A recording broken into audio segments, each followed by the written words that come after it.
गिरिवरधारी।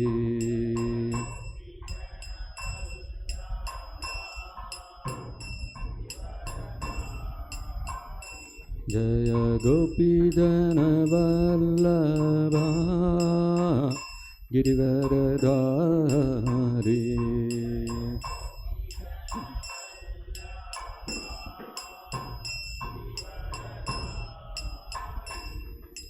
यशोदनन्दन व्रजजनरञ्जना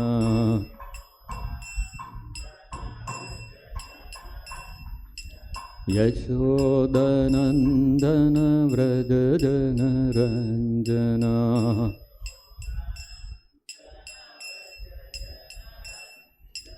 यमुनातीरावनचारी।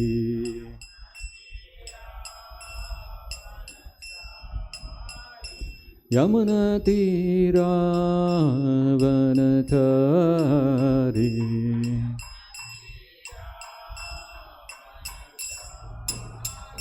जय राधमाधवा कुंज विहारी।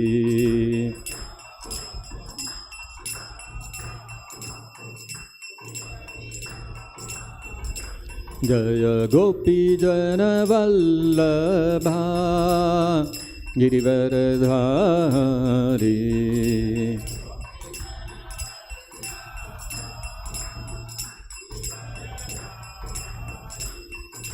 यशोदनन्दन व्रजजनरञ्जना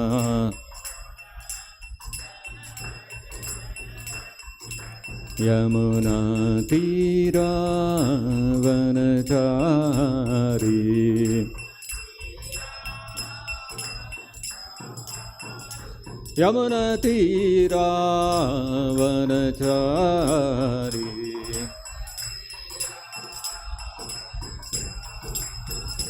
जय राधमाधवा कुंज विहारी।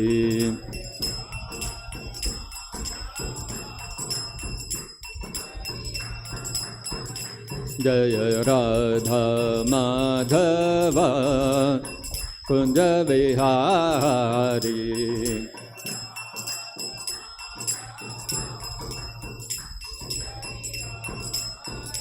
जय कृष्ण बलराम जय कृष्ण बलराम कृष्ण बलराम जय कृष्ण बलराम।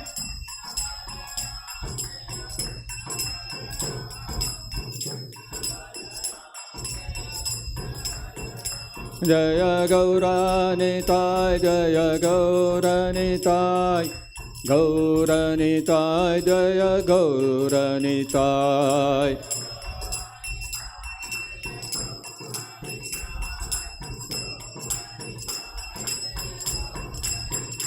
जय जय प्रभुपाद प्रभुपाद प्रभुपाद प्रभुपाद।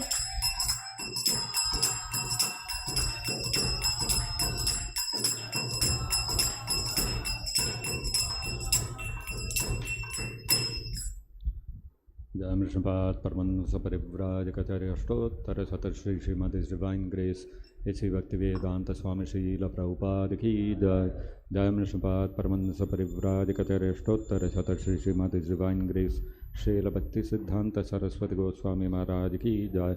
अनंत कोटि वैष्णव वृंद की जय। नामाचार्य श्रील हरिदास ठाकुर की जय। प्रेम से कहो श्री कृष्ण चैतन्य प्रभु नित्यानंद श्री अद्वैत गदाधर शिवासदि गौर भक्त वृंद की जय। ग्रंथराज श्रीमद्-भागवतम की जय। श्री श्री कृष्ण बलराम की जय। श्री श्री गौर निताय की जय। हरे कृष्ण महामंत्र की जय। जगत गुरु श्रील प्रभुपाद की जय। निताय गौर प्रेमानंदे हरि हरि बोल। ओम नमो भगवते वासुदेवाय। ओम नमो भगवते वासुदेवाय। Om Namo Bhagavate Vasudevaya.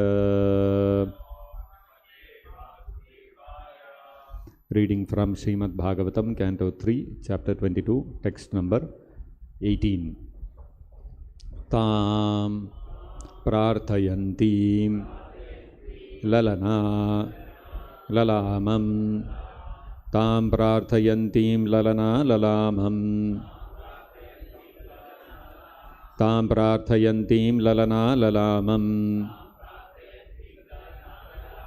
Asevita Shri Charanaihi Adrishta. Asevita Shri Charanair Adrishta. Asevita Shri Charanair Adrishta. Vatsam Manoho Uchchapadaha Sasaram. Vatsam Manoruchchapadaha Sasaram. Vatsa Manoruchchapadaha Sasaram. Kaha na Anumanyeta Buddha Abhiyata. Ko na Anumanyeta Buddho Abhiyata. Ko na Anumanyeta Buddho Abhiyata. Tam prarthayantim lalana lalamam. Asevita Shri Charanair Adrishta. Vatsam Manoruchchapadaha Swasaram. Ko nanumanyeta Buddho Abhiyata. Tam prarthayantim lalana lalamam. Asevita Shri Charanair Adrishta. Vatsam Manoruchchapadaha Swasaram. Ko nanumanyeta Buddho Abhiyata.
Tam, her, prarthayantim, seeking, lalana lamam, the ornament of women.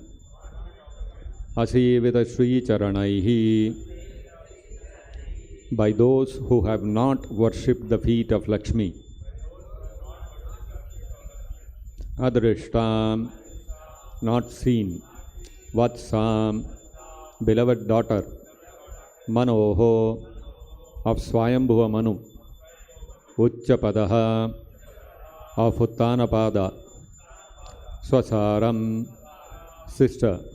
Kaha, what? Na anumanyeta, would not welcome. Buddha, wise man. Abhiyatam, who has come of her own accord. Translation and purport by His Divine Grace Srila Prabhupada. What wise man would not welcome her, the very ornament of womanhood, the beloved daughter of Swayambhuva Manu and sister of Uttanapada? Those who have not worshipped the gracious feet of the goddess of fortune cannot even perceive her, yet she has come of her own accord to seek my hand. Kindly repeat. What wise man would not welcome her? The very ornament of womanhood, the beloved daughter of Swayambhuva Manu and sister of Uttanapada. Those who have not worshipped the gracious feet of the goddess of fortune cannot even perceive her, yet she has come of her own accord to seek my hand. Purport by Srila Prabhupada. Kardama Muni praised the beauty and qualification of Devahuti in different ways. Devahuti was actually the ornament of all ornamented beautiful girls. A girl becomes beautiful by putting ornaments on her body, but Devahuti was more beautiful than the ornaments. She was considered the ornament of the ornamented beautiful girls. Demigods and Gandharvas were attracted by her beauty. Kardama Muni, although a great sage, was not a denizen of the heavenly planets, but it is mentioned in the previous verse that Vishwavasu, who came from heaven, was also attracted by the beauty of Devahuti. Besides her personal beauty, she was the daughter of Emperor Swayambhuva and sister of King Uttanapada. Who could refuse the hand of such a girl? Thus ends the Bhaktivedanta purport. Om Ajnanatimirandhasya Jnananjanashalakaya Chakshurunmilitam Yena Tasmai Shri Gurave Namaha. Namo Vishnupadaya Krishna Presthaya Bhutale Srimate Bhaktivedanta Swaminiti Namine. Namaste Saraswate Deve Gauravani Pracharine Nirvishesha Shunyavadi Paschatya Deshatarine.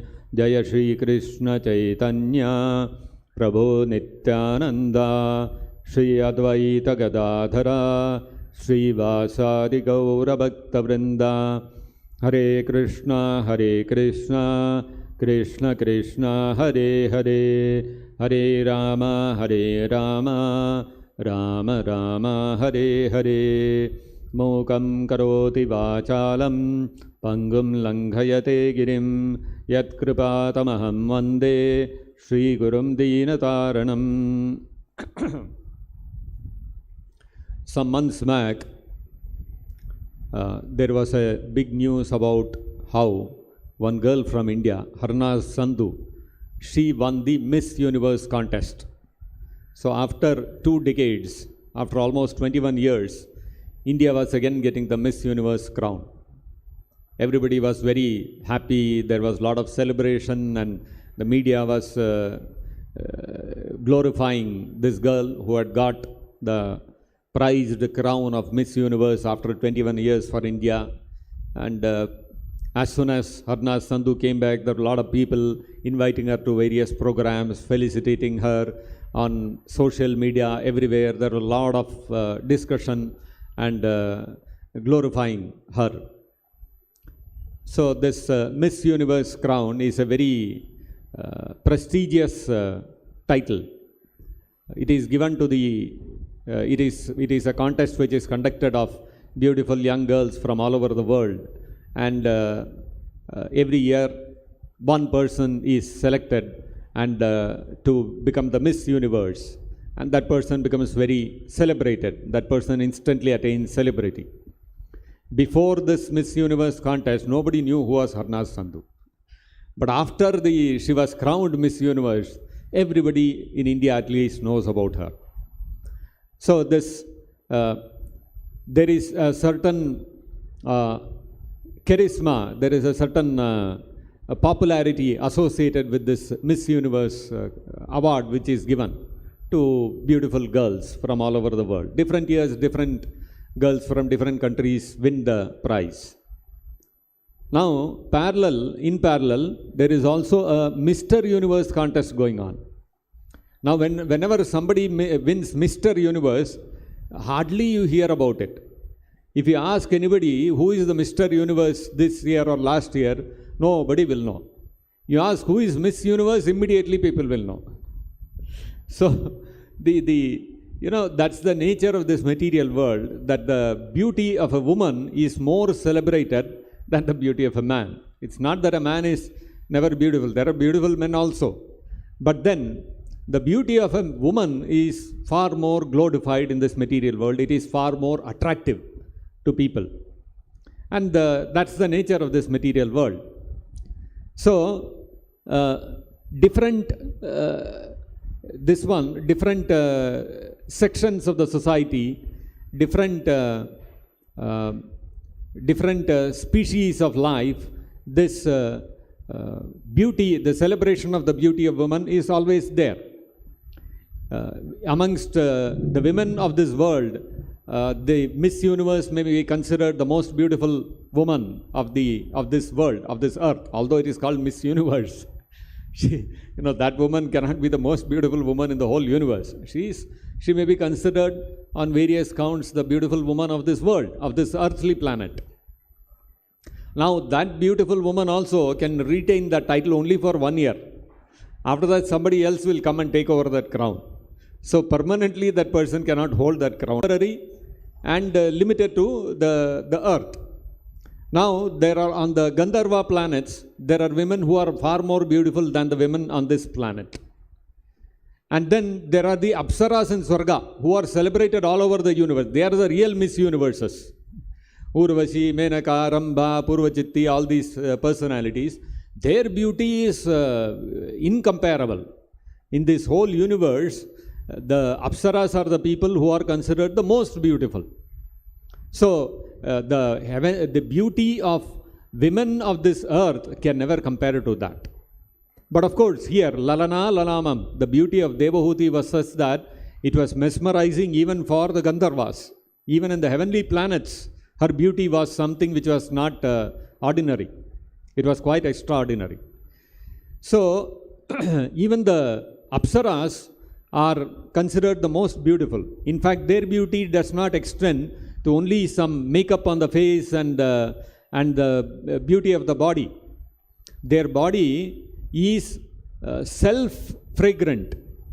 Here in this world, in this earthly planet, nobody's body is fragrant. You all have to use eau de cologne, you have to take bath every day. If you don't take bath for 1 day, next day the body will start stinking. The Apsaras are not like that. Their body is self-fragrant. They don't need to use any artificial perfumes. So you can imagine, it's not only for the eyes, even for the nose, it is such a wonderful experience for the men of the Swargalokas. Such is the beauty of the women of Swargaloka. So we can see that in every species of life, this beauty of women is highly celebrated. And men are greatly attracted by the beauty of a woman. So in the Shastras it is said that the attraction that a man possesses for a woman is actually the cause of bondage in this material world. Because the beauty of a woman is the most attractive thing in this world. And therefore it is described like that. Although, of course, the internal meaning is that the attraction a woman can possess towards a man or the attraction a man can possess towards a woman. Both of them are binding to this material world. So, therefore, in the Shastras, this a man associating with a woman or a man running after a woman and the attraction of a woman for a man and their relationship is all not very highly regarded. Although in the current day world, in Kali Yuga, the center of attraction, the center of every movie, the center of every story is the attraction between a boy and a girl. But in the Shastras, such attraction is condemned actually. So on the other hand, if somebody is able to overcome this attraction and situate himself in renunciation, that is highly glorified in the Vedas. So, but then if we look at the Supreme Lord Krishna himself, The Supreme Lord Krishna is never attracted by any beauty of this material world because he is the Supreme Lord. He is the Supreme Beautiful. About Krishna, it is said, Nayam Sriyo Anga Unutantaratehe Prasada Swaryoshidam Nalinagandarucham Kuto Anyaha. So, Krishna, to attract Krishna, there are so many personalities who are vying. Swaryoshitam, the Yoshita means the woman. The women of Svargaloka, even though Nalina Gandarucham, their body emanates a fragrance of lotus. That is the kind of beautiful bodily fragrance that they have. So you can imagine what must be their beautiful bodily features. So even they cannot attract Krishna. Forget about the Miss Universe of this world and all that. They are of, practically they cannot attract Krishna in any way. And more beautiful than the women of Swargaloka is Lakshmi Devi. Lakshmi Devi is considered the most beautiful personality in this material universe. So, Nayam Shriyo Anga Unitantaratehe Prasadaha. So, Lakshmi Devi is the constant associate of Krishna. So, she is always massaging the lotus feet of Vishnu. Whenever, Narayana or Vishnu incarnates into this material world, Lakshmi Devi also comes. When the Lord comes as Ramachandra, Lakshmi Devi also comes as Sita Maya. So like that, whenever the Lord incarnates, Lakshmi Devi also comes because she is the eternal consort of the Lord. Although Lakshmi Devi is constantly massaging the lotus feet of Narayana and she also has residence on the chest of Narayana, still Na Ayam Sriyam. Even then, Lakshmi Devi also fails to attract Krishna or Narayana. Even although Narayana is constantly given, has given constant residence for Lakshmi Devi, he is not attracted by Lakshmi Devi. So, but then, Ratsosave Atsa Bhujadanda Grihita Labdashisham Ya Udagad Vrajavallabhinam. But when it comes to the Vrajavallabhis, the beautiful gopis of Vraja, there Krishna becomes attracted. Krishna conducts the rasa dance, he embraces them, and in so many ways Krishna expresses his attraction for them. So, on the one hand, the Shastras are describing that to become free from the attraction for woman is the greatest achievement for a man. And consequently for a woman also. For a woman to overcome the attraction she feels for a man is also the greatest achievement of the human form of life. But then look at Krishna. Krishna is always found dancing with the gopis and enjoying with so many women, not one or two. In this world, even a man's attraction for one single woman is also condemned. But if you look at Krishna, Krishna is dancing with so many gopis. And not only that, in the Bhagavatam, in the first canto, it is said that Sa Esha Nriloke Asmin Avatirnaha Swamayaya Reme Sri Ratnakutasto Bhagavan Prakrito Yatha. That Bhagavan Krishna Avatirnaha Swamayaya, he descended into this world. How did he descend into this world? His descent into this world was not ordinary. Swamayaya, he descended by his own energy. The word Swa, which is used in this, is very, very significant. Because whenever there is an incarnation, whether it is Lord Ramachandra, whether it is Narsimhadev, whether it is Kurma, Varaha, etc., Shri Krishna Balaram, all of them incarnate as emanations from Narayana. But then when Krishna descends, it is said Swamayaya. So it is Swa. Swa means he is completely Swatantra. He is completely independent. Krishna, when he descends, he is not dependent upon Narayana or any other sort of material law or spiritual principle to descend into this material world. So therefore, Krishna is called, whenever Krishna descends, it is Avatirnaha Swamayaya. He is completely independent beyond the laws of karma. He descends by his own sweet will. There is no other reason for Krishna's descent into this world. So that Supreme Lord, when Sa Esha Niriloke Asmin. He descends into this earthly planet. How this one it is, how surprising it is. That Supreme Lord who is not dependent upon any law, any principle, he is supremely independent, he is Swarat. He is not dependent upon anybody else. He is the totally, absolutely independent personality. Krishna is the only absolutely independent personality. All others, including Vishnu, Narayana, Lord Rama, Nrsimha, everybody is actually dependent upon Krishna. But Krishna is totally independent. And that Supreme Lord, by his own sweet will, he descends into this earthly planet, Niraloka, into this world of human beings he comes. And after he comes, what does he do? He behaves prakrito yata. He behaves exactly like an ordinary conditioned soul. So interesting it is. After that Supreme Lord, who is supremely independent, he descends without any reason, out of his own sweet will, into this material world of the ordinary human beings, and then behaves exactly like an ordinary human being. And when it says that behaves exactly like an ordinary human being, how do we understand this? Reme Sri Ratna Kutastaha. He is enjoying in the midst of the most beautiful women. The princess, the queens of Dwaraka. It is, that verse is actually referring to that. But you can take it also that Krishna was enjoying with the gopis also.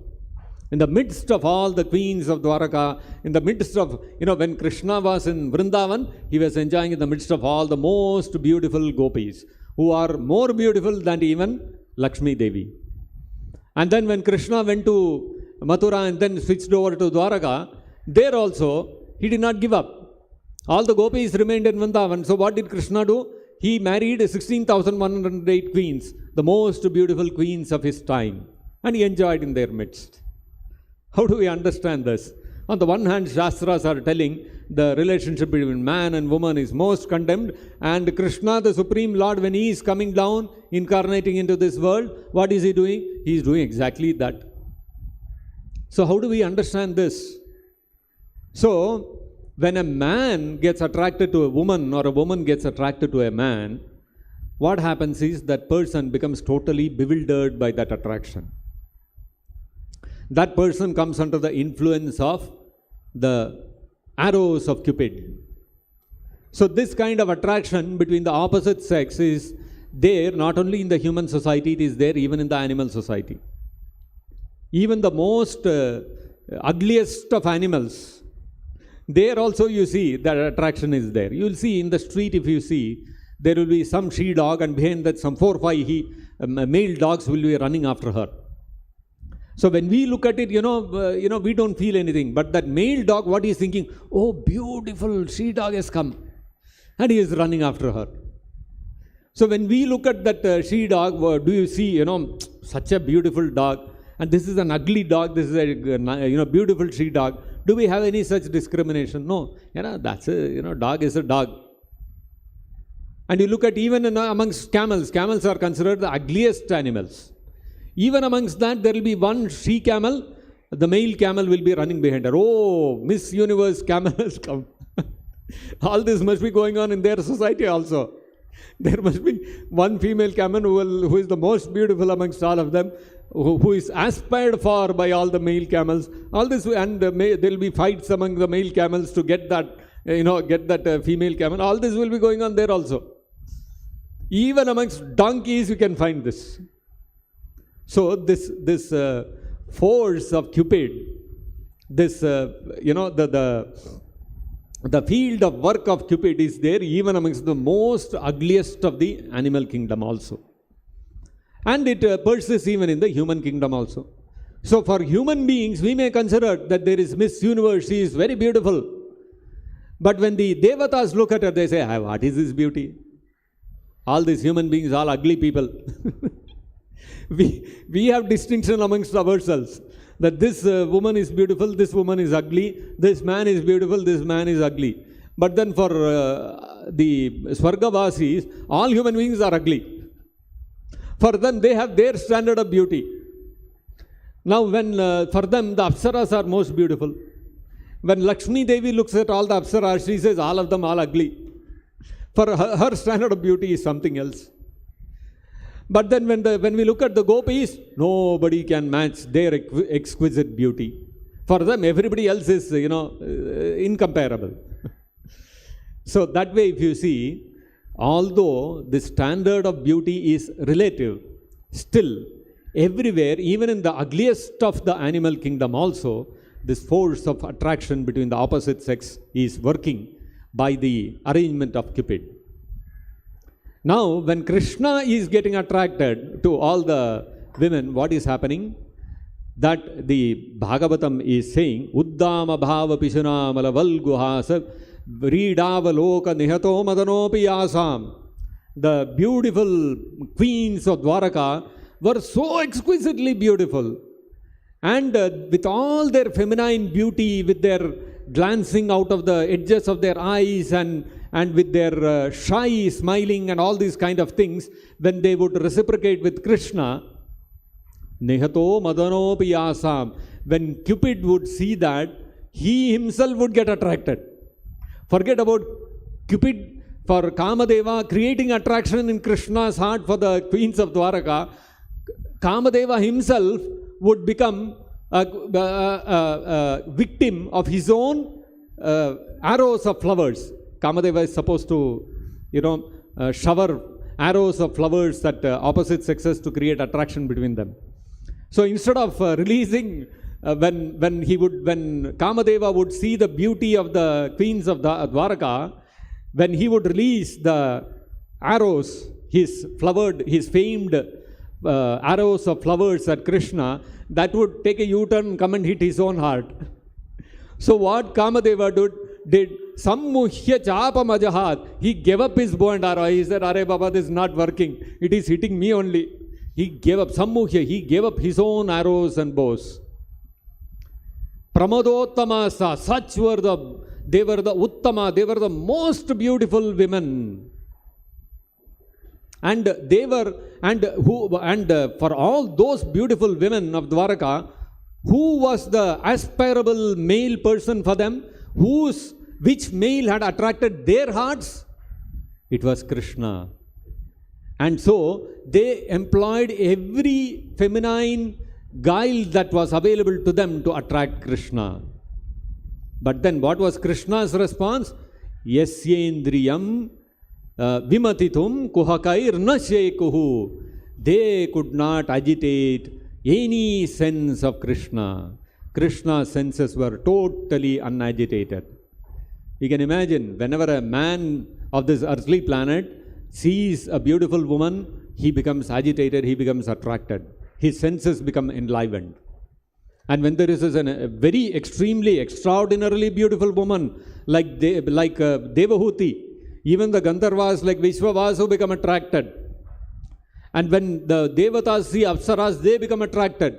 And they become bewildered. And because of that bewilderment, they get stuck to this material world of repeated birth and death. They accept this world of miseries as a very wonderful place to live in the association of such beautiful women. But the beauty of the women of Dwaraka was such that it exceeded even all the wonderful Apsaras of the heavenly kingdoms, but still they could not agitate the senses of Krishna. So although Krishna lived in the midst of all the queens, he was completely unattached. He was completely unagitated. This is a really wonderful thing. It is not possible for any ordinary human being. It is not possible even for rishis and sages. It is not possible even for devatas. But look at Krishna. So therefore the Bhagavatam says, Tam ayam, it says, Tamayam manyate loko. Hyasangam sanginam. Although Krishna is asanga, he is unattached. Tamayam manyate lokaha. This material world, when people look at Krishna in the midst of the gopis and in the midst of all the queens of Dwaraka, what they think is, he asanginam api, he asangam api sanginam. They think Krishna is attached to women like us.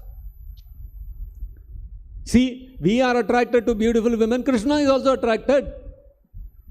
they do not really understand the reality that Krishna is Asangina.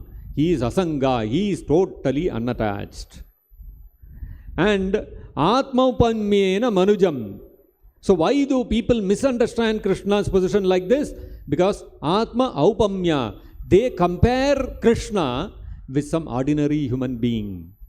And therefore, Krishna's activities, apranvanam yato abudaha.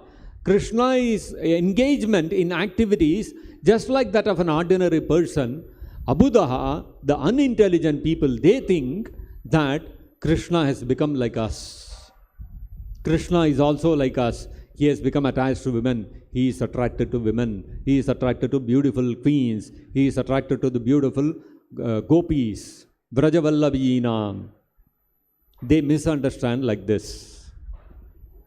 So then the question arises, if Krishna is Asanga, Krishna is unattached, and Krishna is Yasyendriyam Vimatitum Nashekuhu. If Krishna's senses are unagitated by any of the beautiful women, then why is Krishna living in the midst of them? Reme Sri Ratna Kutastaha. In the midst of beautiful women, Sri Ratna, jewels of the women, Krishna enjoyed. Why should Krishna enjoy like that? Why should Krishna keep himself in the midst of such beautiful women if Krishna is unattached? Normally, if we are detached from something, we will not remain in that midst, isn't it? If we are unattached from money, we will be renounced. We will live in a very simple way of life. Suppose somebody is wearing, full gold all over his body, and he is sitting on a gold throne and all this kind of things. What you will think? This person is so much attached to gold and money. And he says, no, I am wearing all this gold, but I am unattached. What will he say? Hey, this fellow is a hypocrite. He is telling that he is unattached. Then why is he wearing so much gold? Why is he having such a big bank balance? Natural question arises.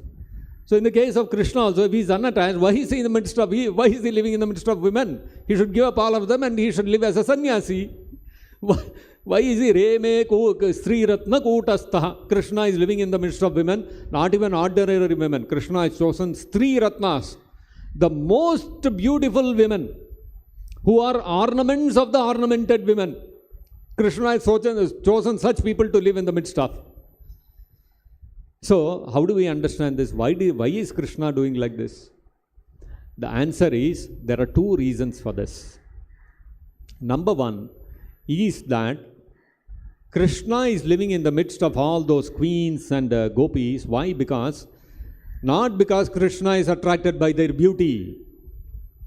Krishna is living in their midst because of their unadulterated, transcendental love for him and their devotional service. Because they want to serve Krishna in that Madhurya Rasa, Krishna is attracted by their sincere desire to serve him. Their service attitude is what conquers Krishna and keeps him in their midst. Otherwise, Krishna is totally unattached. Krishna is not attracted by their beauty or by their feminine guiles. These things don't matter to Krishna at all. But what Krishna sees is, they sincerely want to serve me. Their devotional service, their service attitude is attractive for him, for Krishna. This is the first reason. That is the only reason why Krishna lives in their midst, because they want to serve Krishna in that way. So Krishna accepts. The second reason Bhagavatam says, Etad Ishanam Isasya. This activity of Krishna, when Krishna remains in the midst of such beautiful women, actually displays the supremacy of the Supreme Lord. Etad Ishanam Isasya. That Isha, the supreme controller, his Ishanam, his supremacy is displayed by this. How do we understand Krishna's supremacy is displayed? Okay, Krishna killed some big demon, Krishna lifted Govardhana mountain. We can understand this is displaying Krishna's supremacy.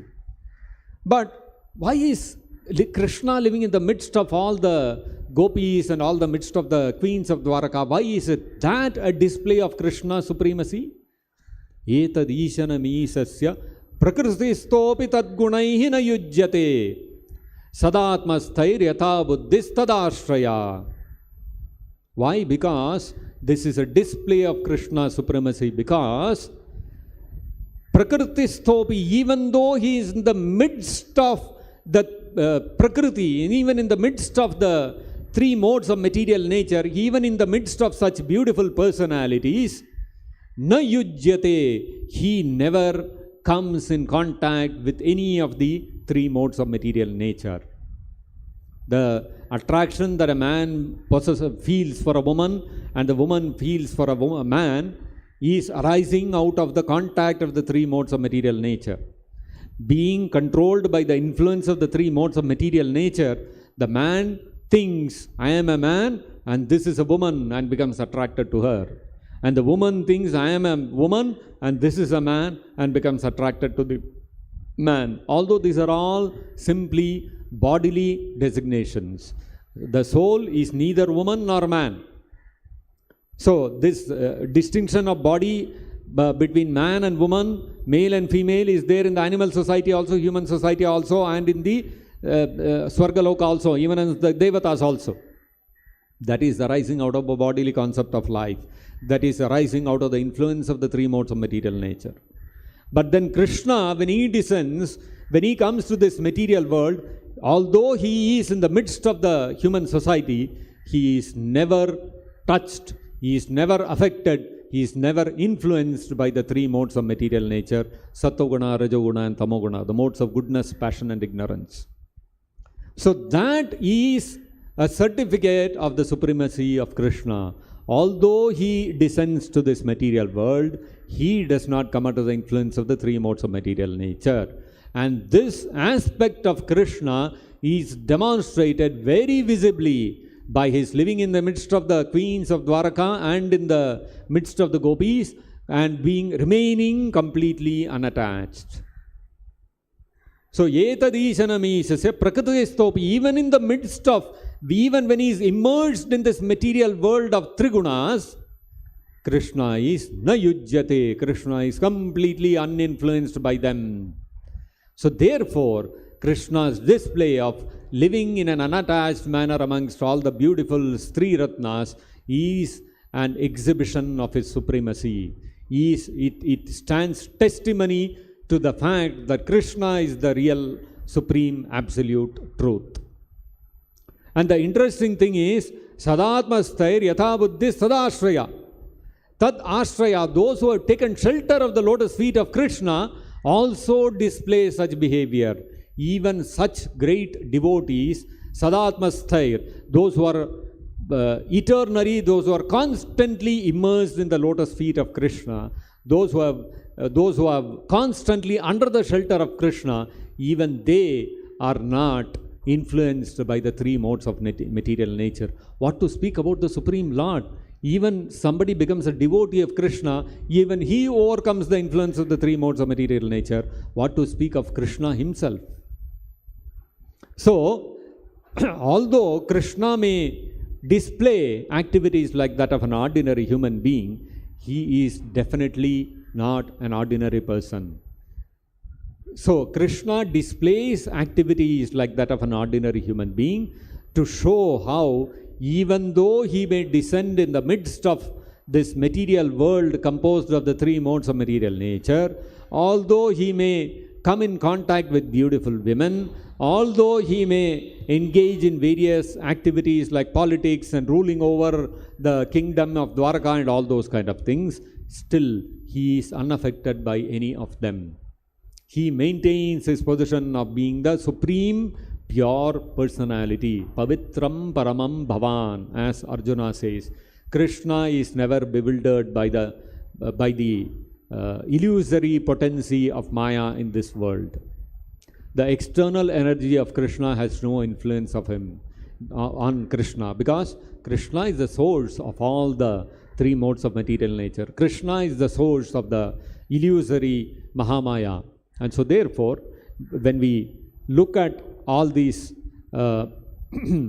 descriptions in the Shastras about how the attraction for the opposite sex is the greatest binding factor within this material world, we should not Atmaupamyena Manuja, we should not start comparing ourselves with Krishna and wrongly think Krishna also is subjected to the same principle, and therefore Krishna also should not engage in such activities. On the other hand, this is a display of Krishna's supremacy. That is how we have to understand. But then, to be able to understand this also, it requires a certain qualification. Why the people in this material world are not able to understand this? Because abudaha, people are unintelligent. Those whose intelligence has been bewildered by Maya, they cannot understand, and they think, oh, Krishna has also become like us. Manyate loko. The whole world thinks Krishna is also like us, and for them, when they see Krishna engaging in rasa dance with the gopis, when they see Krishna marrying 16,108 queens, they are not able to understand. This becomes a great perplexing question for all of them. So, if we take shelter of a pure devotee like Srila Prabhupada, and we render service to the lotus feet of such a pure devotee, then this secret will be revealed about the truth behind Krishna's activities like that of an ordinary human being. Otherwise, it is very easy to misunderstand. So, therefore, we should take shelter of the lotus feet of pure devotees like Srila Prabhupada and surrender to Krishna, and then we will be able to understand the real secret, the real truth behind the activities of Krishna exactly like that of an ordinary human being. So I'll stop here. If there are any questions or comments, we can discuss. Hare Krishna, Prabhu. Hare Krishna. Oh, Lakshmi Devi is constantly serving the lotus feet of Lord Narayana. Yes. So here, like one more sees there with the Lord on the chest. So what is the significance of residing on the chest of the Lord Narayana? There is some pastime associated with that. The Lakshmi Devi has been given that position by Lord Narayana himself, that she is his constant associate, and he has given her residence on his chest. So she is so close, being the internal potency of the Supreme Lord, being his Antaranga Shakti, she has got that privilege of always remaining on the chest of the Supreme Lord. So the significance is that she is the internal energy of the Lord, and therefore she has that intimate association. So like if we love somebody in this material world, what will we say? I always carry you in my heart. So that signifies our love for that person. So similarly, if because Lakshmi Devi is a very intimate servant of Narayana, she has got that privilege of constantly remaining on the chest along with the Supreme Lord. That's how we can understand. So she has been given such a great fortunate position which is not available for anyone else, being the internal potency of the Supreme Lord and being the eternal consort of the Lord. So that signifies her proximity, her closeness to the Supreme Lord. That's how we can understand. Any other point? Yes, please. Hare Krishna. Hare Krishna. Sometimes we hear that Krishna enjoyed with in the gopis. Actually, they are in the spiritual form. Their material form is in the left. In the house. Yes. So, but in the material world, the beauty is coming from the material body. Yeah. So how to but Krishna is not attracted with the material body, but he is attracted with the spiritual body. So actually, all the associates of Krishna, unless one has become transcendental, one cannot associate with Krishna. So all those who are associates of Krishna are all transcendental personalities. The gopis, the 16,108 queens, they are all transcendental personalities. The very reason that Krishna associates with them, but not with the greatest beauties of this material universe like the Apsaras, is because they are all having material bodies, so Krishna does not associate with them.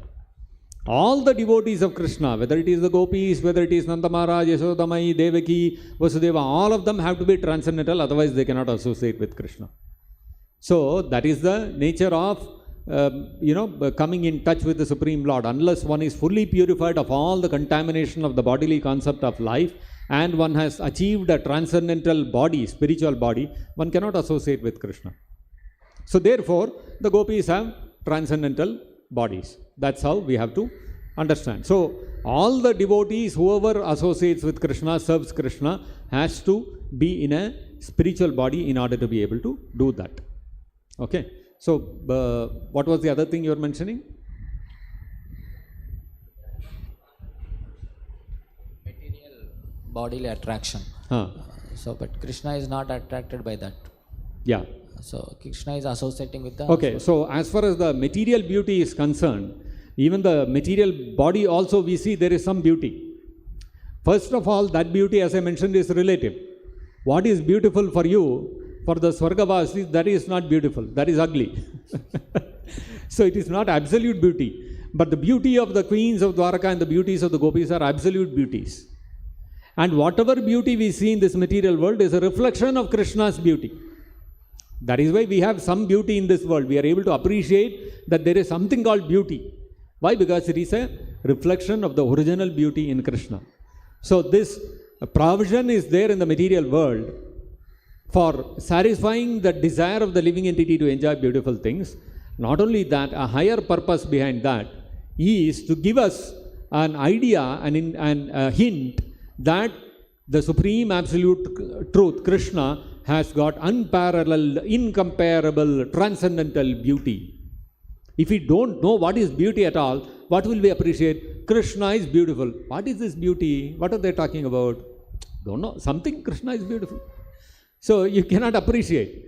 Because we can appreciate beauty in this material world, therefore when the Shastras talk about Krishna being Kandarpa Koti Kamaniya Vishesha Shobham, with such beauty that it is attractive, the combined beauty of crores of cupids, Kamadevas, because Kamadeva is considered the most beautiful personality in the material universe. So the combined beauty of crores of Kamadevas cannot match the incomparable beauty of Krishna. When we say that, oh yes, I can understand how beautiful Krishna must be. We get some idea, although we cannot really understand that beauty of Krishna until and unless we come directly in contact with him. But still we get some idea, okay, Krishna is really beautiful. We can appreciate that. So that's the purpose for the existence of beauty in this material world. Is that okay? And because it is a pale reflection of the beauty of Krishna, Krishna is not attracted by the material beauty of this universe. Is that okay? Yes. Hare Krishna Prabhu. Hare Krishna. Like in the spiritual world, male and female personalities also there. Yes. How to understand that soul is neither male or female, but soul is a personality? The soul is actually Prakriti. Prakriti means it is the nature of the Prakriti. Nature of Prakriti means that which is enjoyed. And the nature of Krishna is, he is Purusha.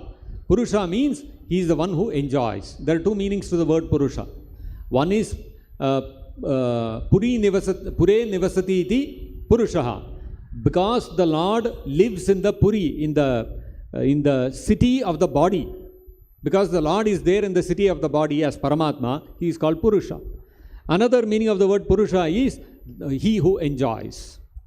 In this material world, when we look at man and woman forms and we identify with those forms, the innate sense is the woman is an object of enjoyment and the man is the body of enjoyment. He is the enjoyer.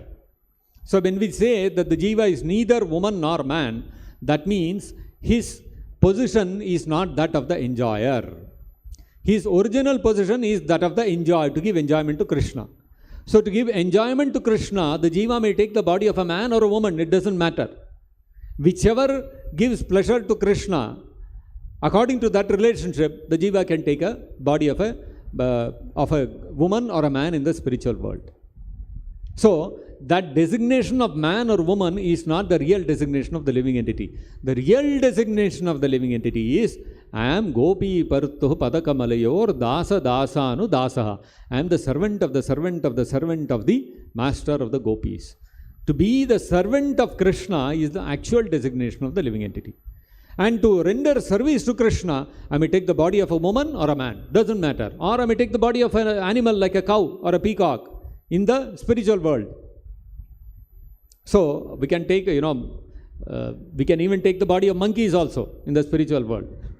That option is also there. If we are not qualified to become cow or, or this one, and because of all our, our kind of devotional service that we are doing, mostly we'll all become monkeys in the spiritual world. But the point is, you can take any form in the spiritual world to serve the Supreme Lord. That means you are not limited by any sort of form. So your constitutional position is to be a servant of Krishna. And to serve Krishna, you may take any form. That is the understanding. That's why we say, Atma is neither male nor female. Atma is simply servant of Krishna. And Krishna is the only enjoyer. That's how we understand. But in the spiritual world, that form of Krishna is that of a two-handed male form. That is his original form. Whatever male forms are there in this material world are all imitations of that male form of Krishna. So if we ask why Krishna is a male form, why not Krishna have a female form? That is Krishna's, independent free will. He has decided that I want to enjoy in the form of a male, and so therefore he possesses eternally the form of a two-handed male, which is Krishna. So that's his sweet will. He has taken his form as per his wish. And whereas we have to take forms according to his wish, we don't take forms according to our wish. So that way, we are neither male nor female. And another way to understand that is that in this material world, today I may be in the body of a male, and I think I'm a male. But next life, if I get a female body, I'll start thinking I'm a female. And in this life, if I am a female, I have got a female body, I think I'm a woman, I think I'm a woman. In the next body, I may take birth as a man, then I start thinking I'm a man. So actually, what am I, man or woman? I'm neither. So when we say the soul is neither man or woman, it is referring to being a man or woman in this material world. In the spiritual world, everyone has a swarupa. As a male or a female or a human being, or as a gopa or as a gopi, or as an animal, or as a bird, or as a grass, or as some shrub, or it can be any form. There we have a constitutional position, and that is our eternal form. So there in the spiritual world, if I have the body of a woman, that is my original spiritual position. That we have to understand like that. Is that okay? We'll stop here. Granthara Srimad-Bhagavatam ki jai, Jagadguru Srila Prabhupada ki jai, Nitai Gaur Premanande Hari Hari Bol.